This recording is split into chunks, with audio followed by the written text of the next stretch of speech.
ఇది 20 గుంటల సైట్. ఇది మీది ఇందులోకి దారి 16 ఫీట్ల దారి. ఇది ల్యాండ్. ఇది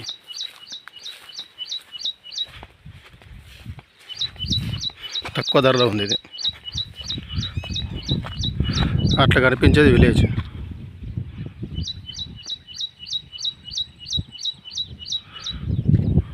దీని కింద రిజర్వర్. మళ్ళా ఇది ల్యాండ్. ఇది అద్దు ఇట్లా స్ట్రైట్గా అంటే స్క్వేర్ షేప్లోనే ఉంటుంది ల్యాండ్. ఇది చెట్లు చిన్న చిన్న రాళ్ళు ఉన్నాయి, తీసేస్తే పోయేటి. స్క్వేర్ షేప్లో ఉంటుంది ల్యాండ్. Pure red soil. ఇది క్లియర్ టైటిల్ ప్రాపర్టీ.